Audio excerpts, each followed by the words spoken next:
Welcome to Chapter 3, the chapter on biopsychology. I'd like to share that this is my favorite chapter. In part, it's going to give all of us a greater understanding of the machinery that is our brain that allows us to think and feel and act. And it'll also give us a much greater understanding of not only standard thought and behavior, but also mental illness, anything from depression to Parkinson's. So let's begin.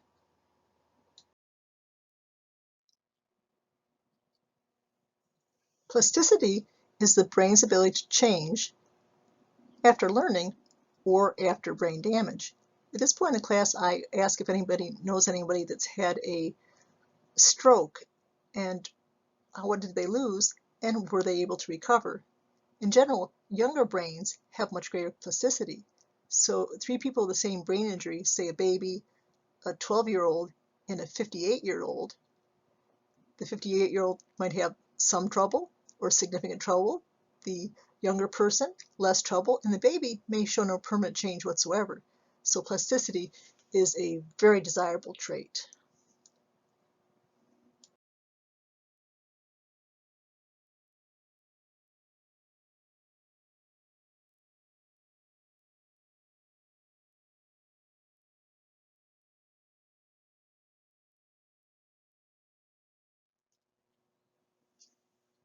So as you learned from the previous slide, with no narration, that the other major player in the brain, cell-wise, is the glial cell.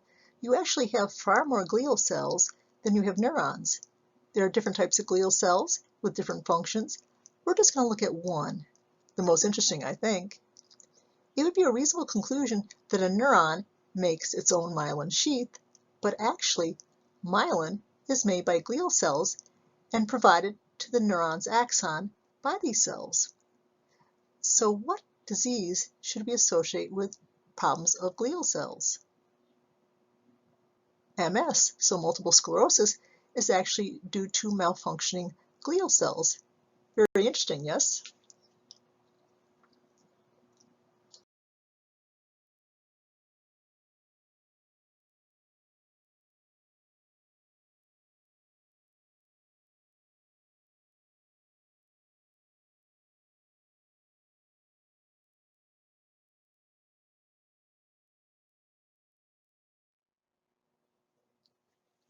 Let's now begin our consideration of the brain, what many scientists have called 3 pounds of electrified jelly.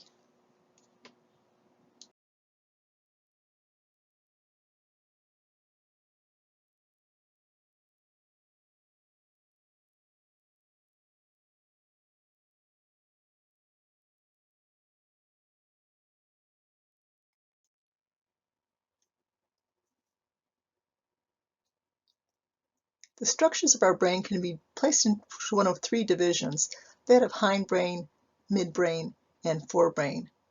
If you take an N in Phys, you'll have to know which structure goes into which division, but for us, as long as you know the 3 basic divisions, you're good to go. If we were in a traditional classroom right now, I would pass around the brain model for people to take a look at and feel. It would have 2 balls at the base and a stem. You could feel the cracks, the sulci, and the outer part, the gyri. You would notice that it's very hard, which is not like a living brain. A living brain's like butter on a 90-degree day sitting on the countertop, very soft. For our convenience, we divide into 4 regions. Do you know what the term used for each of those 4 regions? One word. Lobes. Does that remind you of a surgical procedure? Perhaps the lobotomy, which is no longer done. The term cortex means bark in Latin because it's rather like a bark, an outer surface, an outer covering. So let's continue and learn about the 4 lobes of our cerebral cortex.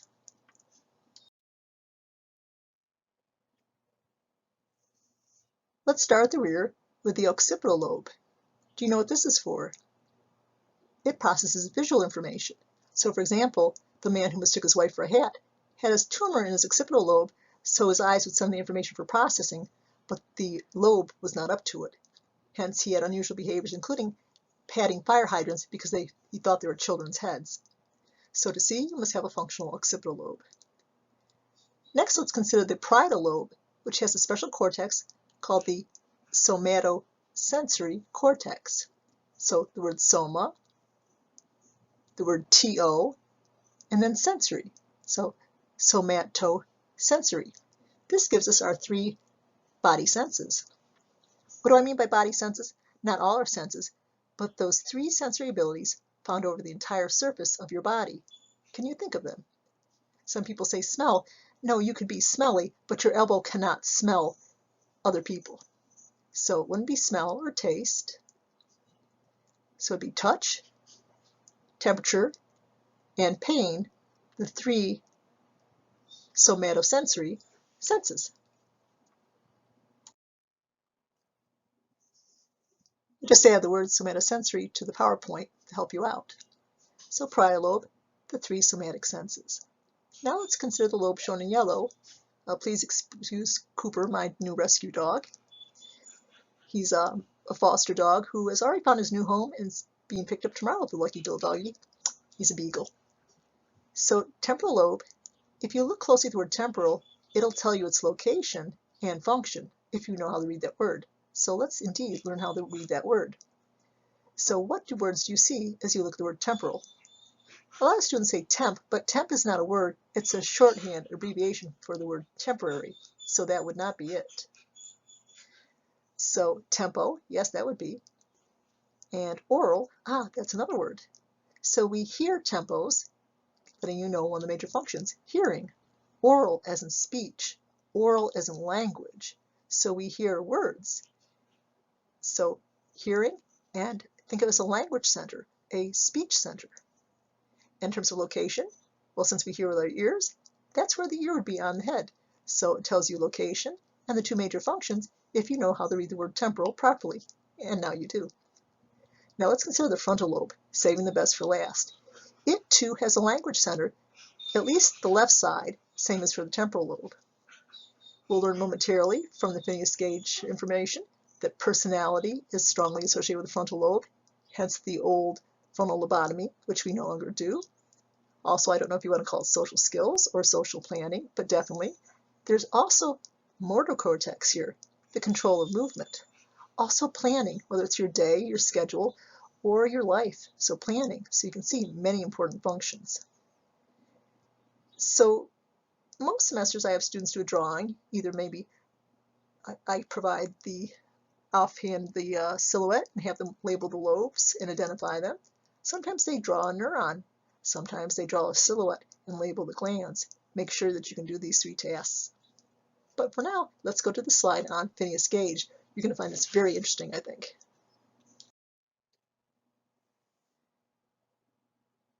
Please use the link and learn about the experience of Phineas Gage and what it tells us about human functioning and the human brain. Expect a question on this on your quiz and on your test. But I think you'll find it very interesting, so do go there.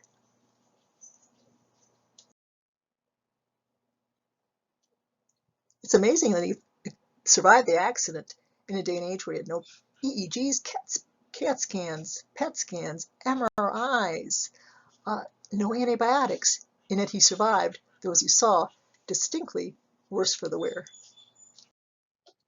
So let's consider the left and right hemispheres, in other words, the left and right sides of the brain. Our brain is lateralized, meaning each side has slightly different functions. The left is a logical side.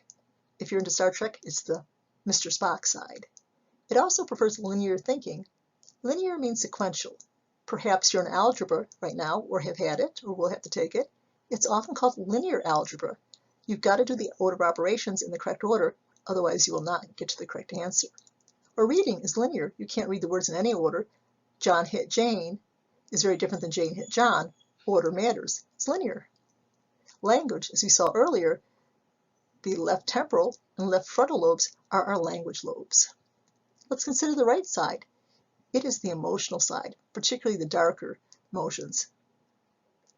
It's the Dr. McCoy side, if you don't mind the analogy. It is not a linear thinker. It is holistic. It likes the big picture. That's what holistic means. Spatial skills it likes too. Spatial has to do with distance, design, and layout. So example, drawing is spatial. Reading a map or drawing a map is spatial. Writing is spatial. Visualizing how they get from here to there is spatial. So again, spatial is distance, design, layout. Now, as you take your notes, right in the middle of the page, each side of the brain controls which side of the body? Same or opposite? Opposite. So let's say that you go to the hospital to visit your great Uncle Harry. And let's say great Uncle Harry's had a stroke and he cannot use his right hand, and the right side of his face is drooping. Where did the stroke occur? Well, clearly on the left side of the brain. Since he can't use his hand, we know motor cortex is involved. That would be definitely including the frontal lobe. Let's say that you also visit your Aunt Harriet, who also had a stroke, who detests your Uncle Harry. Aunt Harriet, when you come into the room, her eyes beam and she's happy, but she cannot talk with you, though she clearly understands. Which side of the brain? Well, it would be the language side. So clearly her stroke included the left frontal or temporal. I didn't give you enough information to be able to tell which one, but definitely a left side injury to the brain. It'll be as accurate as an MRI in terms of this. Now let's next consider what connects these two sides. Your left side and your right side are connected by wiring, really parts of the neuron. Would wiring be the dendrites, the soma, or the axon? Axon. So the corpus callosum is really a bundle of axons connecting both sides. This bundle of axons is formally called the corpus callosum. So we have one big brain because the left and right sides are in constant communication. Again, we have one functional brain. If we didn't have the corpus callosum, we would not have this single brain. On the next slide, we'll consider people that do not have one functional brain.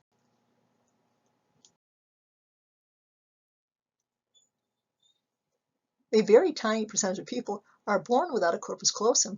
Last semester, for the first time, a student shared with me that she was born without a corpus callosum. Other people have had their corpus callosum surgically severed. Consider the two blanks in the slide. Clearly, the first blank would be corpus callosum. Do you know why we would do such a drastic surgery?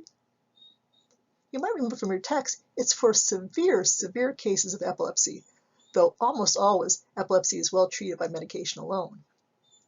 After this corpus callosum is severed, this person has not one brain, but two separate brains, each with its own separate consciousness, a true multiple personality. It has surprisingly little effect other than it greatly improves their epilepsy condition.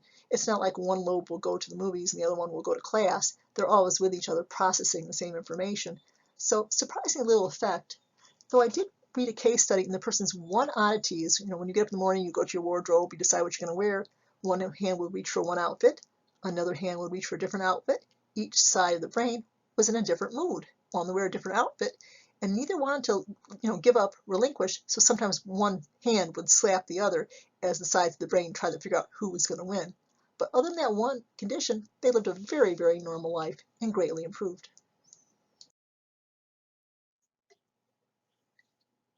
Some of these split brain people have volunteered to be in studies. So the slide, which we said the left side of the brain does this, the right side of the brain does that, a great percentage of that research came from studying these split brain people. So consider this slide. This is one person sitting with a screen that they cannot see through, being asked to determine what they're feeling. This person in the left-hand side cannot say ball, cannot verbally identify it. On the right side, in this different circumstance, they are feeling that ball and they say ball. See if you can understand this slide.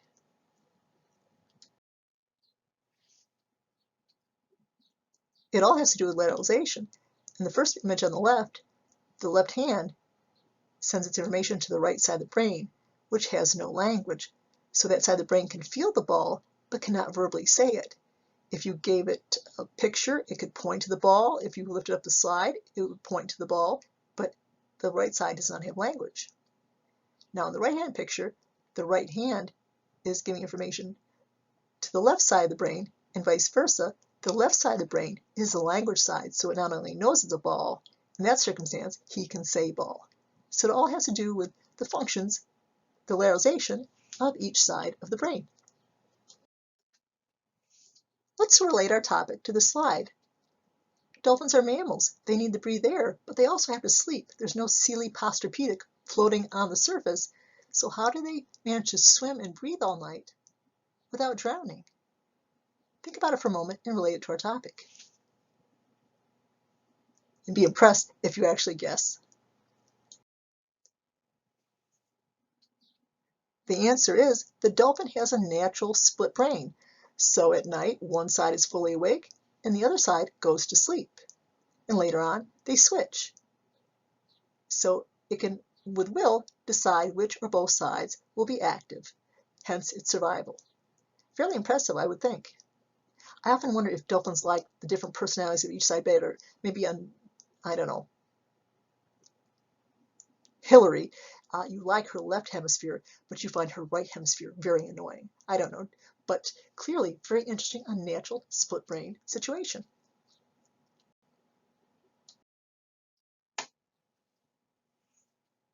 So we've considered the cerebral cortex and the 4 lobes. We've considered the corpus callosum. Let's consider other critical brain structures. Let's start with cerebellum. You have 2 cerebellums. They're the balls at the base of the brain. Their job? Coordination of movement. I often ask my students, can your cerebellum get drunk? Well, of course it can. What would be some signs that you have a drunken cerebellum? Maybe slurring your speech because your lip and tongue cannot coordinate. Maybe staggering, your legs are not coordinating. Maybe you reach for your drink and knock it over, hand-eye, coordination. So cerebellum coordinates movement. Pons, in Latin, pons means bridge. It bridges 2 structures. Which 2 structures? Well, the 2 balls, so you can be coordinated. It is also essential for sleep. There's a famous, very sad case study. This gentleman could not get to sleep for a couple days. He went to the hospital, they did brain imaging.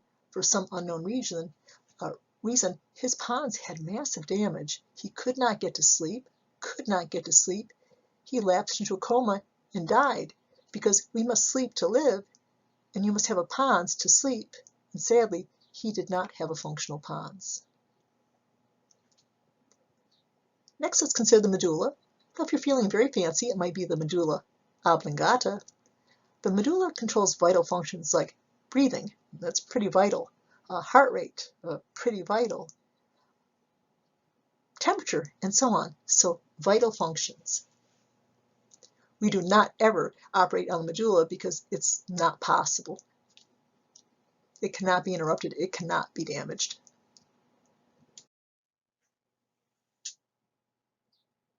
Next, let's consider the hippocampus. Its job is to form memories. There's a very famous case study. This individual had seizure after seizure after seizure every day. He had no quality of life, and his very life itself was being threatened by these constant seizures. The short circuit in his particular condition happened to be in the hippocampus. With no choice, surgeons removed his hippocampus, the former of memories, in other words. After the surgery, his memory of the past was fine because those memories were fully formed, but his ability to form a new memory, in other words, to learn, virtually totally destroyed. Imagine going the rest of your life and never learning one new thing. So he could read the same newspaper every day for the rest of his life. If he met a nurse after his surgery, every time he saw her, or even after lunch, the same conversation. Hi, what's your name? Where do you go to school? Do you live locally? Do you have kids? And so on. So not able to learn new things. An odd life, to be sure. Next, let's consider the thalamus. It is your sensory relay center. All the senses, well, except for one, send their information through the thalamus. Can you think of some examples of these senses? So your eyes send information through. Your tongue sensory cells send information through. Your skin receptors send information through. The one exception, sense of smell, it does not use the thalamus. Lastly in our list, under the thalamus, quite literally, hypo meaning under, hypothalamus. This controls our instinctual drives. Now, way back when I took intro psych, Dr. Guzzi told us, remember the 4 F's. It'll help you remember the major drives. I did, and I still do. It regulates the drives. such as eating behavior, but let's say feeding, that'll give us an F. Consider an animal that's cornered. Well, it can behave aggressively, but let's use fight to make it an F. But sometimes, whether it's a person or a nation, it's better to put your tail between your legs and run away. So you can say fleeing or flight as the third. And the fourth, well, mating. That's it. I'm not going to say it with an F, but I think you can think of mating and spell it with an F pretty easily, yes? So fight, feeding, flight or fleeing, and mating, spelled with an F. On the bottom, before we go on, go ahead and use that as a review. So I wouldn't barrel through these PowerPoints. I would do a chunk, study to your good, do another chunk, review, study, do another chunk, review, and study. So you should be learning as you go away. Don't plan to learn this all on the weekend of a test. It will not be good for you or me. So definitely test yourself and learn as you go along the way. Conjoined twins are very rare. Those joined at the head, the rarest of all. Very few survive. Tatiana and Krista are unique. They share a thalamus. Think of what the thalamus does and think what it could mean to them. Please watch the video. I think you'll find it very interesting, and I would suggest that you pay attention to what they share because you could easily see a question on that on your quiz and perhaps your test. Hint, hint.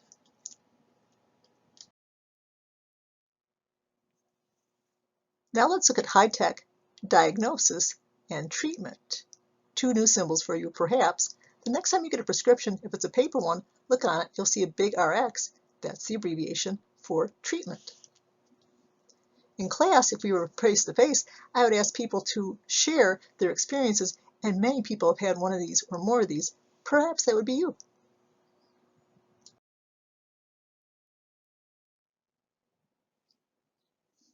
Let's consider the EEG, electroencephalograph. Do you need to know what it stands for? Yes, but if you break it down, it's not bad. Electro, as in the brain's electricity, as in the action potentials. Encephalo, can you think of any medical terms with encephalo? Like encephalitis? It means head or brain. And graph is to measure, to show a graph, like at the bottom of the slide. So it's basically a graphing of the brain's electricity. So if you break it down, really not bad. Electrodes are attached to the scalp using a very sticky glue. If you're thinking about getting a short haircut or a buzz cut, the time to do it is before you have this particular procedure. Or it can be applied in a bathing coupe embedded sort of apparatus with electrodes on it. Below you see the EEG pattern. Why is it used? A few very common reasons. To diagnose epilepsy, they'll hook you up and try to induce a seizure to see where the difficulty lies. It could be for sleep issue diagnosis or to determine brain death. So EEG has various medical uses, those three being amongst the very most prominent. Now let's consider more modern technology. The EEG dates back to the late 30s.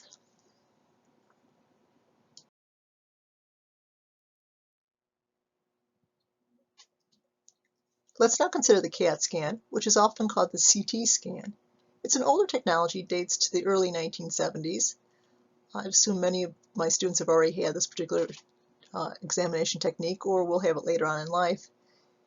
It may or may not require dye. Dye could be the drinkable type, the type that might be injected directly into a joint or sometimes an IV. The person is in the machine, as you see below. Students sometimes don't know if they had a CAT or an MRI. I tell them you can tell by the amount of sound it made. If it made a general whir-wish noise, it's a CAT scan. If it was very loud and clanking, MRI. The picture on the right is the basic picture, though the C in CAT scan is for computer, so the computer can be used to generate a more interesting and easier to read picture.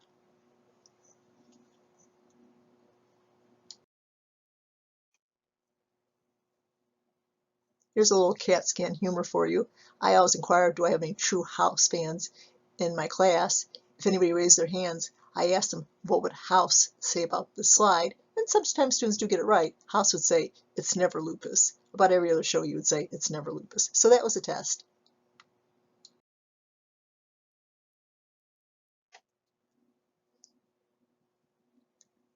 A little more CAT scan humor. presumably the only time this CAT scan will actually scan a cat. It's silly, but I ask my students to say it as quickly as they can with me aloud. It's stupid, but it's also fun.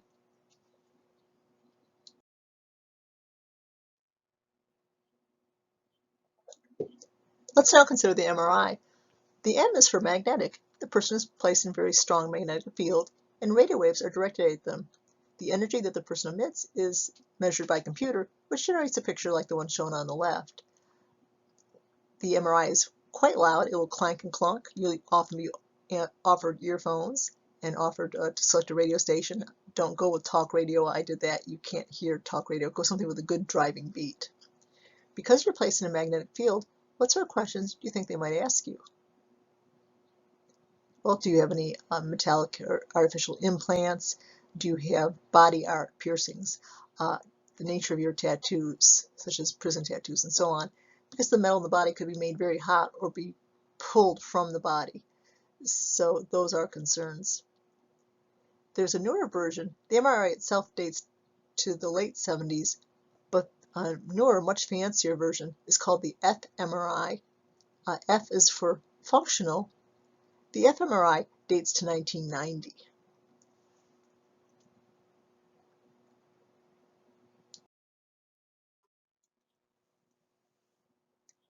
In the PET scan, the person is given an IV with radioactive glucose. Since glucose is the fuel of all our body cells, as they burn glucose, they become radioactive, and you become radioactive. That can be detected by the use of technology and portrayed on a computer screen, such as in the image below. It's not very frequently used. If it's used, it's most commonly done for research or for cancer detection. I've only had a handful of students who have known somebody that had a PET scan, and it has always been for cancer detection purposes. So we mentioned some of the most commonly used methods of diagnosis, DDX. Now let's consider some of the high-tech treatments available, starting with VNS, in other words, vagus nerve stimulation. This is an uncommon treatment. It's a fallback position for depression and epilepsy. The electrical supply, the battery, is often implanted underneath the collarbone. Wiring under the skin leads to the vagus nerve into the neck, and it gives it gentle pulses. And these gentle pulses will help to diminish the depression or to extremely decrease the prevalence of the epileptic seizures. So not a common treatment, but good for those people who are in need. Let's consider TMS, transcranial magnetic stimulation. The person's put into a very strong magnetic field, which is very specific. It's a very limited area, and it's got to be very close to the surface of the brain. This is a newer technology, just over 10 years old. It is FDA approved for a few purposes, and as time passes, I'm sure we'll see more. It's used to treat depression, Parkinson's, migraines, and tinnitus. So keep in the back of your mind if you know somebody that suffers from migraines or severe ear ringing, or perhaps you'll develop an issue. It's not remotely a comfortable procedure. I read an author who just compared it to having a jackhammer put onto your skull. Not pleasant. Clearly this woman has a slight smile. She is not getting TMS. But it can make all the difference in the world for some people. It's a fallback position, and perhaps in the future it'll be less uncomfortable. But for those who need it, it could be life-saving.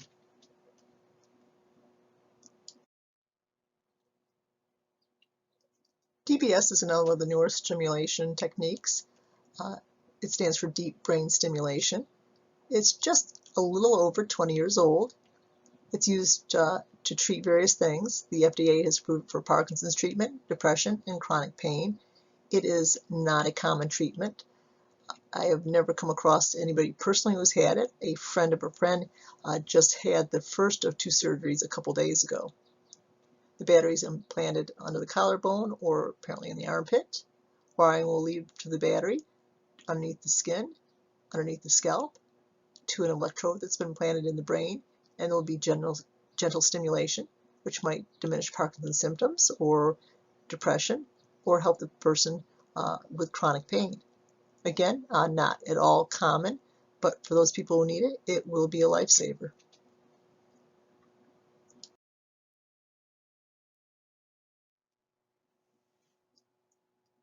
We're on our last slide of new content for this very long, but hopefully interesting chapter. The last slide looks at brain protections. Obviously we have our skull. I'm not going to say anything more on that. Let's consider ventricles. Let's say that you hear two biology students talking in the hallway about ventricles. What are they probably talking about? Most students say heart. And what's the ventricle in a heart? Well, it's a fluid-filled chamber. So what do you think a ventricle will be for our class? Hopefully an easy question. A fluid-filled chamber. A ventricle is always a ventricle. And you can see in the picture the brain's ventricle. The brain's ventricle, at least one of them, makes our cerebral spinal fluid. So if you've had the joy of painkiller being put in, perhaps an epidural, or fluid taken out to check for, say, meningitis or encephalitis, that cerebral spinal fluid actually began in the ventricle and eventually filtered down to the spinal canal. The ventricles also make the fluid the brain is floating in. The brain is surrounded by fluid, just as a fetus is surrounded by fluid. Well, the brain is also surrounded by fluid. It's an additional protection. If you're ever in a car accident and they look in your ears or nose, they're looking for cerebral spinal fluid. Hopefully they don't see any. Let's consider the blood-brain barrier. It has a BBB theme. To keep with that, I'll have you think of it as perhaps the Brita water filter of the brain. In other words, it's a filter. It protects the brain by filtering the blood supply, keeping out some harmful materials. Unfortunately, although this is a very good thing, if you have a brain condition, that makes treating it very difficult. Not only do they have to find the magical drug that works on your brain condition, chemically, that drug's got to be able to fit through the blood-brain barrier. So many things that work wonderfully in a petri dish in a laboratory don't have practical uses because they can't get through this barrier. The last term is the meninges. What word does that remind you of? Probably meningitis. What is itis? A swelling or an inflammation. Can you think of some words with itis? Laryngitis, appendicitis, bursitis. Many terms indicate swelling of the tissue. Meningitis would be a swelling of the meninges. I always ask to see if anybody knows anybody that had meningitis. I always ask that really tentatively because not everybody that has it will survive it. So it can be nothing more than a bad bout to something that leads to permanent damage, such as blindness if the occipital lobes are involved. What about the temporal lobes if they're involved? Perhaps deafness. What about if the spinal cord is involved? Well, maybe paralysis. Or it can really affect the level of consciousness. It can also cause death, particularly if the medulla is interrupted. So the meninges, a three-part protection surrounding the brain and spinal cord. So in meningitis, that three-part protection swells, putting pressure on the brain and spinal cord, causing the damage that's often associated with this disorder. So again, meninges, three-part protection. And with that, we're done with the new content. There are some review slides that you might find very helpful in your studying, but of the new content, we are now done. I hope you found this chapter as interesting as I do.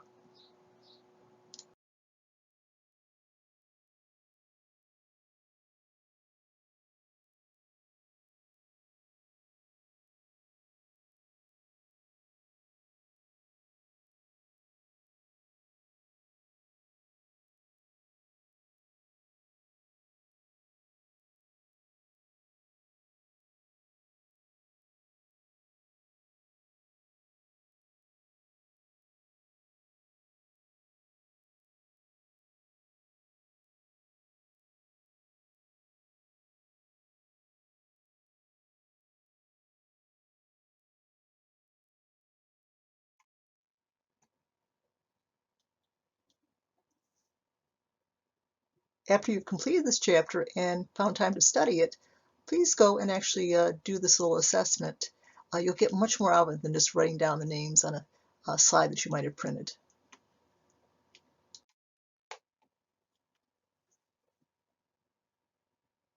So let's see how you did. For memory formation, that would be the hippocampus. Hope you remember the mnemonic.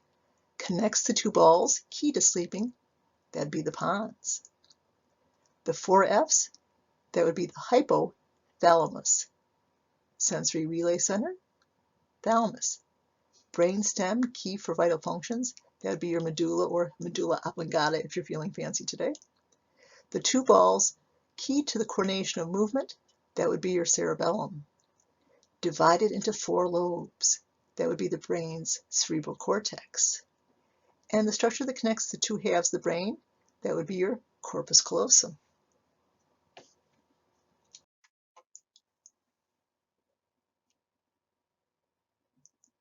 Hopefully you've done well so far. Let's see how you did on the bottom. Connecting the two hemispheres, that would be your corpus callosum. What are the four units of the hemispheres? It would be the four lobes. Which one is for hearing? Well, it allows us to hear tempos, and it's by our ears, and it has our language centers, our oral centers, so that would be your temporal lobes. For social skills and planning, remember Phineas Gage, he lost his social skills dramatically after his accident. That'd be the frontal lobe. Which one is for vision? Is it optical or occipital? Hopefully you went with occipital. For body senses, was it parental or parietal? Hopefully you went with parietal. Which two are for language? Well, it'd be the frontal and the temporal. Which side? For just about everybody, it would be the left.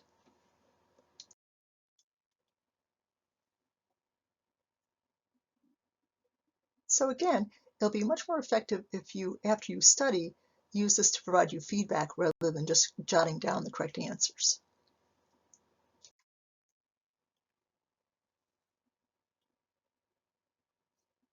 So the major inhibitory neurotransmitter, that would be GABA, GABA. Next one, major excitatory neurotransmitter, that would be glutamate. Next one, the natural, or in other words, endogenous painkiller, that would be endorphins. For pleasure, or related to both schizophrenia and Parkinson's, that would be dopamine. Mood and mood disorders, particularly both norepinephrine and serotonin, and the one below it, also norepinephrine or serotonin. And last one, particularly involved in memory and especially Alzheimer's, that would be acetylcholine.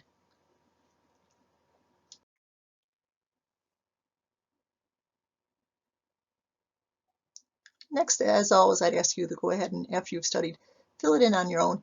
It'll give you important feedback in terms of which parts of the chapter you need to work more on to achieve a satisfactory level of understanding and hopefully performance on your test.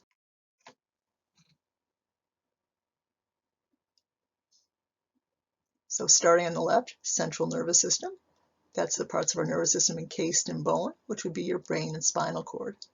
On the right, we're going to look at your peripheral nervous system. It's on the periphery, in other words, on the outskirts, on the outside of bone. So peripheral nervous system. We have the motor pathways, which can be voluntary. That would be allowing us to move our body and feel our body. That would be somatic. And involuntary, that would be not automatic, but the word is autonomic, a branch for speeding it up associated with stress and emergencies. If you remember your mnemonic, the sympathetic is the emergency associated branch.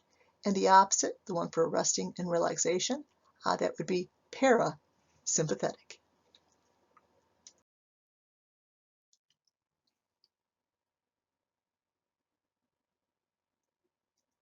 So you should place the hypothalamus and the pituitary in the brain. Pineal, which we haven't spoke of yet, but if you did try it, that would also be in the brain. A testicle, I assume that's obvious. Ovary, somewhat above the testicles in the abdominal cavity at left and right side. Pancreas, towards the middle. Thyroid, looks like a bow tie, so put it on the neck. Thymus, we will skip in this class, and the adrenal glands. If you drew in a kidney on both the left and right side, place it sitting on top of the kidney.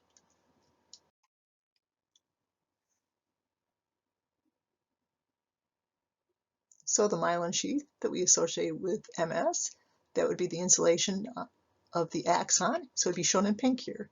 Synaptic knobs would be the little knob-like, button-like structures, which really aren't shown in this particular diagram. They should be knob-like or button-like at the smaller end, the end that does not have the nucleus inside the cell body. Synapse, microscopic spaces between cell. So maybe where the one axon is reaching out to the two cell bodies, that'd be a good place to write a synapse in the center. Dendrites, tree-like in branching. That would be on the end that's bigger, the end that has the soma, the end that has that, you can see the nucleus inside. Axon, the cable, going from the cell body to the branching. And last one, soma, would be the large cell body shown in yellow. This particular diagram does show the nucleus inside each one, although we didn't speak about them in class.